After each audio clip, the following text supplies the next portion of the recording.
dami ng pag-asa sa bawat pusong iyong naabot. Sa hirap ng buhay, nariyan ka palagi, pusong handang umalalay, walang kapantay na halaga. Nelson TV Official.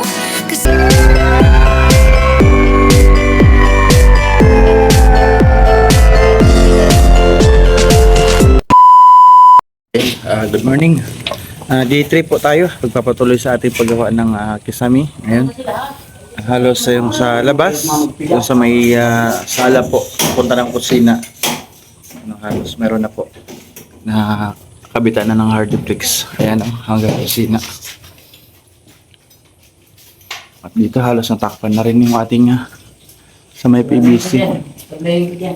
Nanggaling ako sa labas, bumili ako ng ilaw, pin light para sa kusinaan sa kwarto. 15 watts, medyo malaki para maliwanag. Ayan. Para flat lang siya sa sa kisame, naka-flat lang. Ayun, dito na sila. Yun, buti pinalabas muna yung sa mga wiring. Para paglagyan na lang ni Cardinis. Ayan, sa kanyang pin light na 4, nilagyan na ni Kier ng abang pinutasan. Meron pa isa dito.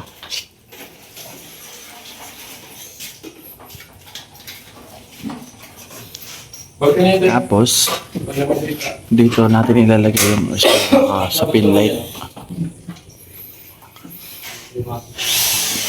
Ito, detektigan ko pa para sa switch ng pin light. Pwede ba to dito kaya grinder? Grinder? Tagal yan pag-tik-tik eh. Kasi mga gamit mo, magabok yan. Ha? Oo. Okay lang. Isa lang naman to. Hindi kasi na paghandaan yung mga switch na wala sa plano.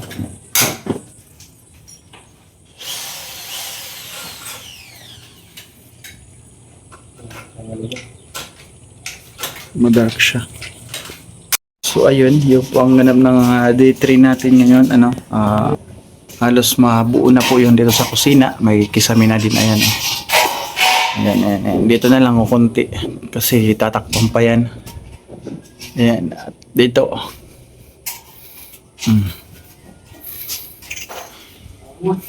Meron na yung ating sala. Buo na po yung kisame niya. Ay, nandun sila ngayon gumagawa sa kwarto. Sa kwarto naman. Dito sila sa kwarto.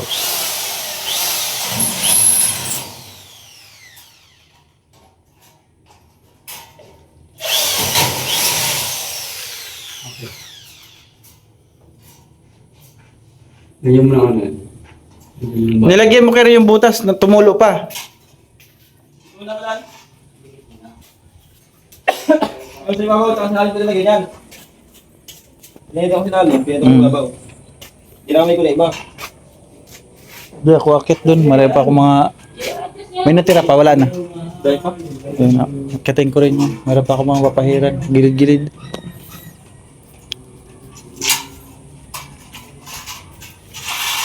La la la la la la la. Ano na, balita sa inyo dyan, mga pugi. Ha? Didagtungan nyo. Ay, nandito na po sila sa isang kwarto. Yung isang kwarto doon, nasa kabila naman si Kier. Pati pala dito, kapos dinagtungan niya. Pero dito sa kabila, largo na yan. Naman ito isa. Ito. Kaya shoutout sa mga pugi na kasama ni Kier. Nagtatampo daw sila, di daw nabibidyohan eh. Para makita naman sila sa vlog.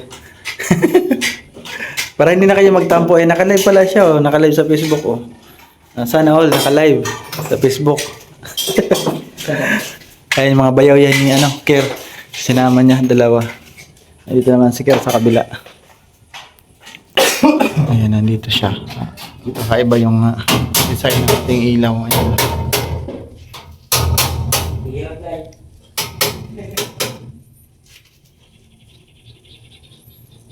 Abangan nyo na lang pag natapos yan.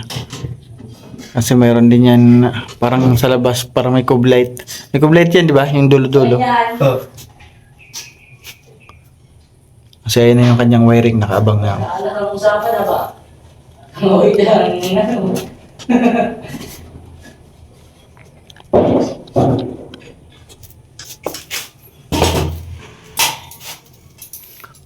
Mabuting-ting dyan, ano? Maganda lang ito kasi kakaiba sa paningin. Bago. Kaya nga, wala naman sa kanilang ganun para maiba naman daw.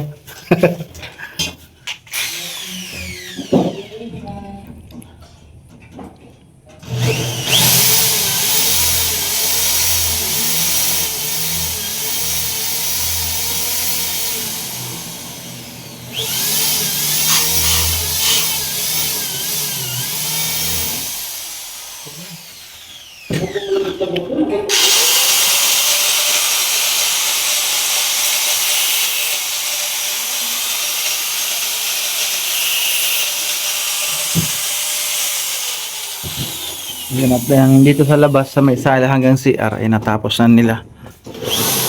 Dito, pangalawang araw natapos na nila hanggang doon. Pag ano na natin, masilya, pintura, primer para sa mga dugtungan. And yung CR pala mamaya nila magagawa. Ayan, yung CR pa, patakpan. Wala nang lamok kasi puro lamok man nadaan doon sa aking bubungan doon sa may butas. Mawawala na siya ng lamok.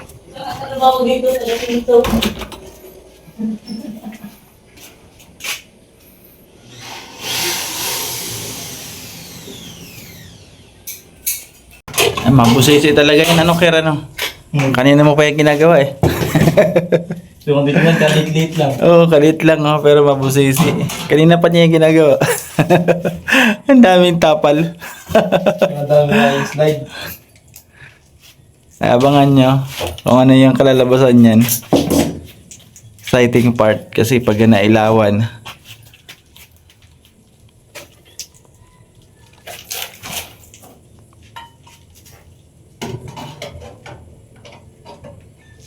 Ay, kupiti dito.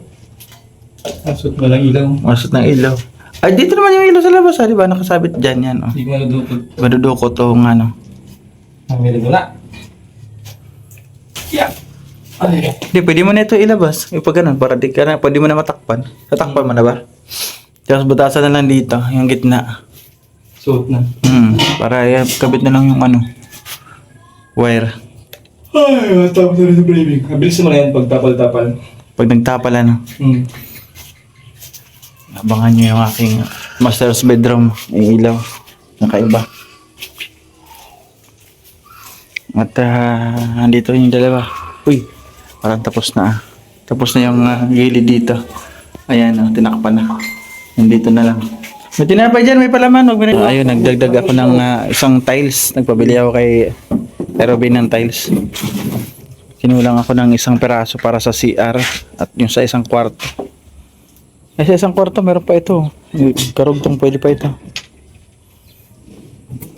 Gagawa sa akin si Andy bukas para sa ito. Takpan yung mga dugtungan. Wala naman daw siya gagawin. Nakausap ko. Nandun gumagawa kay Kered? Si Andy. Magaling naman si Andy niyan. Mga pantapal-tapal dyan. Tapos sabay primer ng puti. Para magumanda na siya. Pasensya na kayo sa aking bahay. Magulo ha. Alam niyo naman pag nagpapagawa ang bahay ay napakagulo. Pero pag natapos po is magligpit na tayo. Tapos gagawa pa pala bukas si Andy. Magulo uli. Nantay ko pa rin si Kuya Dennis. Sasakay si Kuya Dennis. Hindi ko nakita ngayong araw. May ginawa ta sa iba. Dito, tapos na sa kwarto. Tapos na. Ano Derek, kamusta? Kamusta? Tapos na bahay niyo? Ayun, nagawa po ngayon si Derek. Nagawa. Nakita ko kanina yung tulugan ni Tatay. Doon sa kwarto ni Derek, nakapurma doon. Hindi pala siya nagluluto.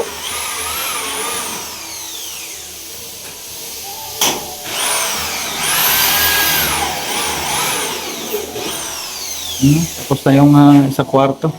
Siya lang sila. Last sa CR. Kaya nila matapos. Kaya ngayon matapos.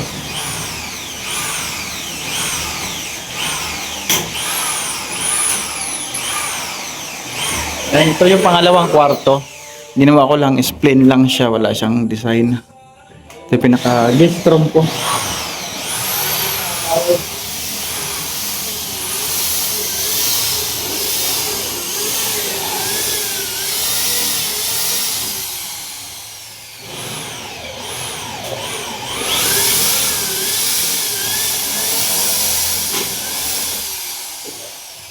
Ano oras ka nagpunta dito? Ano oras ka nagpunta dito? Nagtatanong ng bisor, oh. Nagtatanong niya yung bisor dito. Anong oras ka daw pumunta dito?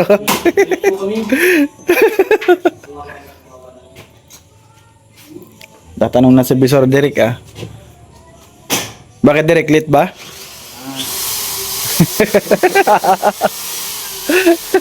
Ayos ka Derek, ah. Tatanong-tanong ka pa, ah. Oras ka lang gising, pero tumatulog ka lang. Kaya, kalising ka ba? Punta ka dito. Nagkaroon tayo Pilipino tayo.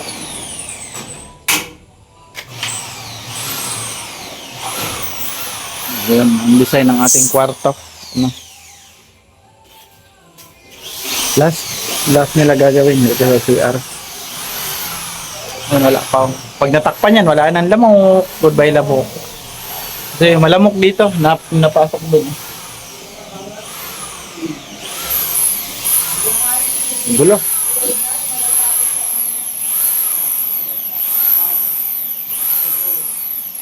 So ayan, hanggang dito na lamang po yung ating paggawa.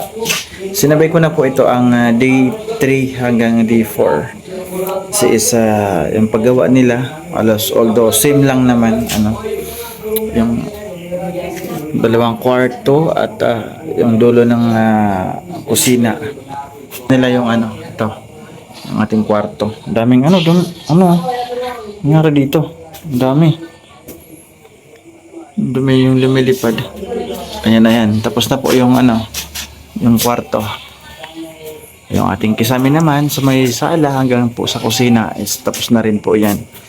Naiwan na lang nila para bukas daw po baka half din na sila. Ayan yung CR. Yung CR at yung ating master's bedroom hindi pa tapos. So ayan yung ating master's bedroom dahil may design. Tumagal si Ker dito sa ating master's bedroom. May design siya. Ayan. At bukas nga rin pala gagawa sa ating bahay si Andy. Si Andy po gagawa sa ating bahay. Siya yung ng mga dugtungan. Yan mga dugtungan ng Ardiplex. Skim coat niya para ready na po sa primer para sa pintura. So ayan, maraming salamat po sa inyong lahat na lagi po nandyan. Ay Auntie Rosalie, maraming salamat. At kanina Milinki, thank you. Ninang El Masholsi, maraming salamat. At Tininita Scouts, thank you. Ate Kimdi, maraming salamat. Ayan, at sa inyo po lahat, Ma'am Lynn, sa akin po mga sa live lagi nandyan, suporta. Maraming salamat po sa inyong pagmamahal at tiwala dahil hindi nyo po iniwan. Kay Ma'am Lynn, maraming salamat. Kay Ma'am Rachel thank you. Kay Sir Bobby B, sa lahat po na nagbigay pagmamahal sa ating bahay na ito. Maraming salamat kay Ma'am Bing, kay Manay Tiri Anderson from US. Maraming salamat po. Kay Ma'am Mariam Alnaham, thank you. Kay Tita Journey, Nina Josephine from Canada. Maraming salamat po sa inyo. God bless, more blessings po. Ayan, thank you. Kay Ma'am Ma'am Chanting Island 101. Maraming salamat. Ayan, support pa rin po natin ng ating mga kasamahan, mga charity vloggers, pa-support po. Ayan. Thank you. Sobra po ako nagpapasalamat kasi nung nagdaang 2025, ito yung nangyari sa atin, binago yung ating buhay. Nagkaroon tayo ng blessings na bahay. Napakalaki po para sa akin. Kaya sobra ko pong appreciate na nagkaroon ako ng sariling bahay. Sobra aking pasasalamat. Walang hanggan pasasalamat po sa lahat. sumuporta, nagbigay. Yung iba is hindi na nagpapabanggit ng pangalan. Maraming salamat po. Support po natin Kuya Bal Santos Matubang at Edna Vlogs Kalingap Rob. Syempre po, pasupport din po ang aking kuya Joey the Great. Kung walang aking kuya Joey the Great, wala rin ako sa kung ano ako ngayon. Sa kanya pa rin ang malaking utang na loob ko din kasi isa lamang ako nahamak na delivery rider sa Manila, di ba? At nangahas na sinubukan yung pagbablog. Maraming salamat po. And God bless. Bye-bye. Ingat po ang lahat.